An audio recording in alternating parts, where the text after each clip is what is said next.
Hello everyone, I hope you all are doing good and आपकी studies भी अच्छी चल रही होंगी। आज हमारा क्लास 6 हिस्ट्री का चैप्टर नंबर है 6 according to the old NCERT और न्यू के अकॉर्डिंग आई थिंक 5 है।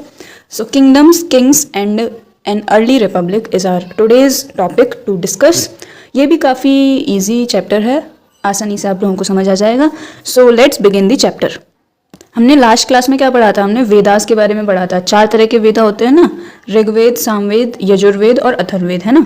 ये ऋग्वेद के बारे में हमने लास्ट क्लास में पढ़ लिया था। अब फिर ऋग्वेद के बाद का जो पीरियड होता है उसको कहते हैं लेटर वैदिक पीरियड, यानी कि इसमें आता है सामवेद, यजुर्वेद और अथर्ववेद। ठीक है, तो 3000 ईयर्स पहले क्या होता था कि काफ़ी सारे चेंजेस देखने को मिले थे in the ways in which rajas were chosen. पहले तो क्या होता था, सिंपल बस जना चूज करते थे राजा, बट 3000 ईयर्स पहले हमें काफ़ी सारे चेंजेस देखने को मिले थे। Some man now become recognised as rajas, जो कि कुछ बड़े बड़े सेक्रीफाइसेस परफॉर्म करते थे। उनमें से एक मेन सेक्रीफाइस था अश्वमेध या फिर हॉर्स सेक्रीफाइस, जो कि जिसमें हम एक हॉर्स को हम ऐसे ही छोड़ देते थे। हम मतलब जो राजा होता था वो एक हॉर्स को ऐसे ही लेट गो करता था to wander free around all the kingdoms. और जहाँ पे भी उस मतलब जिस वो किंगडम से जाता था हॉर्स, अगर किसी किंगडम के लोगों ने उसको रोक लिया तो उस किंगडम के लोगों को उस राजा के साथ फाइट करनी पड़ती थी। और अगर किसी ने उसको ऐसे ही जाने दिया तो उससे पता लगता था कि वो जो किंगडम है उसके लोगों ने उस भेजे हुए मतलब जिसने ये हॉर्स भेजा है उस राजा को उन लोगों ने अपने से मतलब ताकतवर समझ लिया। और फिर इन सारे राजाज को इनवाइट किया जाता था to the sacrifice which was performed specially by the trained priest, जो कि फिर बाद में गिफ्ट्स के साथ रिवॉर्डेड किए जाते थे। और राजा जो कि उस सेक्रीफाइस को ऑर्गेनाइज कर रहा था was recognised as being very powerful and all those who came brought gifts for him. इस रिचुअल में राजा एक सेंट्रल फिगर था और उसके ऑफन एक स्पेशल सीट होती थी, एक थ्रोन या फिर हम कह सकते हैं कोई टाइगर स्किन, मतलब एक स्पेशल सीट होती थी उसके पास। और जो उसके चैरियटर थे, यानी कि जो उसके रथ पे जो लोग थे, उनको जो उसके फाइट में उसके साथ थे बैटल में, वो लोग क्या करते थे, उस राजा की ग्लोरीज को बताते थे। और जितने भी उसके रिलेटिव्स थे, स्पेशली वाइफ और सन, उनके अलग अलग वैरायटी ऑफ माइनर रिचुअल्स वो लोग परफॉर्म करते थे। और बाकी के जो राजास थे वो सिंपली स्पेक्टेटर्स की तरह बैठ जाते थे और जितना भी कुछ हो रहा था उनको देखते थे। प्रीस्ट रिचुअल को परफॉर्म करते थे, including sprinkling of scattered water on the king. और जो ऑर्डिनरी लोग थे जिनको हम वैश्यास बोलते हैं, वो भी गिफ्ट्स लाते थे। बट कुछ कम्युनिटी ऐसी थी एक जो कि इस रिचुअल से एक्सक्लूडेड हो जाती थी, उसको हम कहते हैं शूद्रा। शूद्रा को रिचुअल में आना अलाउड नहीं था। उस टाइम पे काफ़ी सारे ग्रुप्स ऑफ पीपल थे, अलग अलग सोसाइटीज़ थी, जैसे priest, warrior, farmer, herder, trader, craft person, labourer, fishing folk और फॉरेस्ट पीपल। ये अलग अलग तरह के लोग उस टाइम पे रहा करते थे। और जो प्रीस्ट थे, जो साधु महात्मा ऋषि मुनि वगैरह, उन्होंने लोगों को 4 ग्रुप्स में यानी कि 4 वर्णास में डिवाइड कर रखा था लोगों को। पहला वर्ण जो था उसको कहते हैं ब्राह्मण, जो कि एक्सपेक्टेड थे to study the Vedas, perform sacrifices and receive gifts. वो वेदास को स्टडी करते थे, सेक्रीफाइसेस परफॉर्म करते थे और गिफ्ट्स उनको मिलते थे। तो ये तो हो गए ब्राह्मण्स। सेकंड प्लेस जो था, सेकंड वर्णा, उनको कहते हैं हम क्षत्रिय, मेनली जिसमें रूलर्स वगैरह आते हैं। ये लोग बैटल्स फाइट करते थे और लोगों को प्रोटेक्ट करते थे, क्षत्रिय। तीसरा जो हमारा वर्णा है उसको हम कहते हैं वैश्य। वैश्य क्या होते हैं? Mainly farmers, herders, traders. ये जो दोनों क्षत्रिय और वैश्यास होते हैं ये सेक्रीफाइस परफॉर्म कर सकते थे। और जो हमारा चौथा वर्णा है जिसको हम शूद्रा कहते हैं, उनको हम एज ए सर्वेंट मानते थे, मतलब वो लोग बाकी के ग्रुप्स को सर्व करते थे और कोई भी रिचुअल या कोई भी वो चीज़ परफॉर्म नहीं कर सकते थे। और ज़्यादातर क्या होता था कि शूद्रास के साथ ही वुमेन्स को भी ऐड कर देते थे, यानी कि दोनों वुमेन और Shudra were not allowed to study the Vedas और perform any type of ritual. और प्रीस्ट का ये भी मानना था कि ये जो क्लासिफिकेशन है वो on the basis of birth है, मतलब जैसे अगर एक कोई भी उसके फादर एंड मदर ब्राह्मण है तो वो उनका जो ऑफस्प्रिंग है वो ऑटोमेटिकली ब्राह्मण होगा। तो ऐसा कुछ ये लोग मानते थे, उसके बेसिस पे इनको ग्रुप्स में डिवाइड कर लिया था। और बाद में आके एक और नया ग्रुप बनाया था जिनको हम बोलते हैं अनटचेबल, जिसमें कुछ क्राफ्ट पर्सन, हंटर गैदरर्स और कुछ लोग ऐसे होते थे जो कि बरियल्स और क्रीमेशंस वगैरह को परफॉर्म करने में हेल्प करते थे। इन लोगों ने मतलब प्रीस्ट ने इन लोगों को कहा था कि इनके साथ कांटेक्ट वाज पॉल्यूटिंग। अब आता है हमारा जनपद। जनपद यानी कि लैंड ऑफ जना, लैंड वेयर जना set it's foot and settle down. तो आर्कियोलॉजिस्ट को कई सारे सेटलमेंट्स मिले हैं इन दिस जनपद, जैसे कि पुराना किला इन दिल्ली, हस्तिनापुर नियर मेरठ, अतरंजी खेड़ा नियर एटा, जहाँ पे लोग क्या करते थे, हट्स में रहते थे, कैटल्स को रखते थे और एज वेल एज एनिमल्स को भी वो रखते थे। They also grew a variety of crops जैसे rice, wheat, barley, pulses, sugarcane, sesame, mustard. ये कुछ क्रॉप्स थी जो उस टाइम पे लोग ग्रो किया करते थे।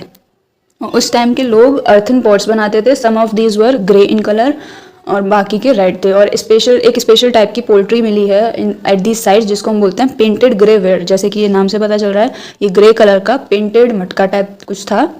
यूजुअली इस पर जो पेंटिंग होती थी वो सिंपल डिज़ाइंस और ज्योमेट्रिकल पैटर्न्स बने रहते थे। अब कुछ ऐसे जनपद थे जो बाकी के जनपद से ज़्यादा उनको मतलब बाकी के जनपद से ज़्यादा इम्पोर्टेंट माना गया, तो वो जनपद बन गए महाजनपद। 2500 ईयर्स पहले कुछ जनपद ज़्यादा इम्पोर्टेंट बन गए और उनको फिर महाजनपद कहने लगे। सम ऑफ दीज जैसे कि हमारा ये है, जैसे कि हस्तिनापुर, ये जो जितने भी महाजनपद थे ज़्यादातर की एक कैपिटल सिटी होती थी। ज़्यादातर महाजनपद फोर्टिफाइड होते थे, मतलब इस पूरे एरिया के बाहर बड़ी बड़ी वॉल्स लगी रहती थी ऑफ वुड, ब्रिक और स्टोन, ठीक है। और ये जो फोर्टिफिकेशन का रीज़न क्या क्या था, तो फोर्टिफिकेशन का रीज़न था सबसे पहले तो लोगों को फॉरेन अटैक से प्रोटेक्ट करना, और दूसरा फिर रूलर्स को अपनी मतलब वेल्थ और पावर शो करनी होती थी, इसीलिए वो लोग फोर्टिफिकेशन करते थे। तीसरा फिर वहाँ के जो उस एरिया के लोगों को और उस लैंड को कंट्रोल में करने के लिए ये लोग फोर्टिफिकेशन किया करते थे। अब ये सब चीज़ों के लिए मतलब सबके लिए क्या क्या लेबर, ब्रिक और एक प्लानिंग मतलब सिस्टमेटिक प्लानिंग की ज़रूरत होती थी। अब कुछ एडिशनल फीचर्स थे महाजनपद के, जैसे कि कभी कभी पेमेंट्स पंच्ड मार्क कॉइन्स के थ्रू होता था, और इनके पास स्टैंडिंग आर्मी थी और यहाँ के लोगों को रेगुलर बेसिस पर सैलरी मिलती थी।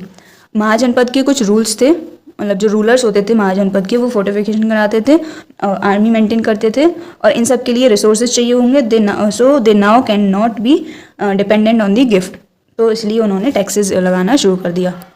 कई सारी चीज़ों पे इन्होंने टैक्सेस लगाने शुरू कर दिए, जैसे कि क्रॉप्स पे कैसे टैक्स लगाया कि जितना भी प्रोडक्शन होगा उसका 1/6 पोर्शन ये लोग जो फार्मर्स वगैरह हैं ये लोग 1/6 portion of the produce rulers को देंगे, तो ये था टैक्स ऑन क्रॉप।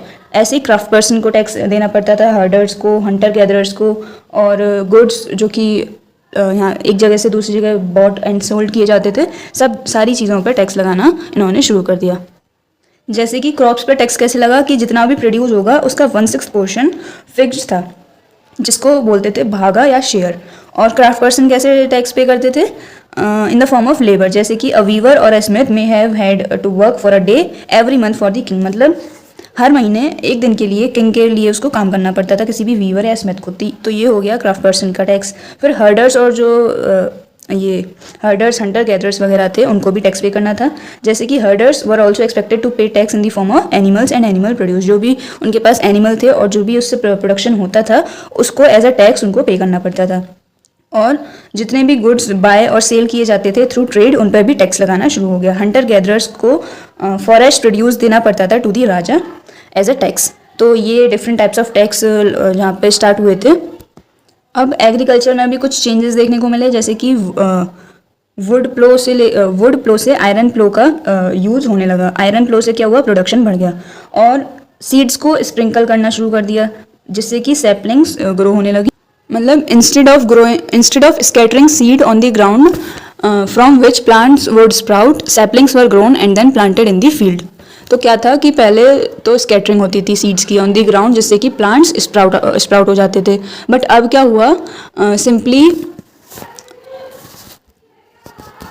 सैपलिंग्स को ग्रो किया जाता था और फिर फील्ड में उसको प्लांट कर दिया जाता था। इससे क्या हुआ कि प्रोडक्शन इंक्रीज हो गया as many more plants survived. However it was back breaking work, मतलब इससे काफ़ी ज़्यादा प्रॉब्लम्स भी हुई। Generally slave man and women, मतलब जो दास और दासीज होते थे, और लैंडलेस एग्रीकल्चरल लेबरर्स, जिनको कम्मा करज बोलते थे, वो लोग ये सब करते थे। Now let's have a closure look on Magadh. Magadh एक बहुत ही मोस्ट इम्पॉर्टेंट महाजनपद बना अबाउट 200 ईयर्स पहले। कई सारी रिवर्स इसके थ्रू फ्लो होती हैं, जैसे गंगा और सोन। तो this was important for transport, water supply and making the land fertile. Magadh के इंपॉर्टेंट रूलर्स कौन कौन से थे? बिंबिसार, अजातशत्रु और महापद्मनम, जो कि north west of the sub continent में रूल करता था। और ये जो मगध था ये इसमें कई सारे फॉरेस्ट थे, तो इससे एनिमल्स मतलब जैसे एलिफेंट्स को आर्मी में ऐड कर लिया गया और फॉरेस्ट से वुड भी मिलता था। आयरन और माइंस भी मिली हैं यहाँ पे, जिससे कि टूल्स और वेपन्स बनाए जाते थे।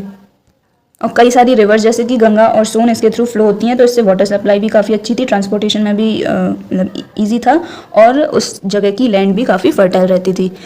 मगध की जो किंगडम थी वो पहले तो थी राजगृह, जो कि प्रेजेंट डे बिहार में है राजगृह। राजगृह से फिर कन्वर्ट हो गई इनटू दी पाटलिपुत्र, इसको हम प्रेजेंट डे पटना के नाम से जानते हैं। तो मगध की कैपिटल थी पाटलिपुत्र और उससे पहले राजगृह, दोनों जगह बिहार में है।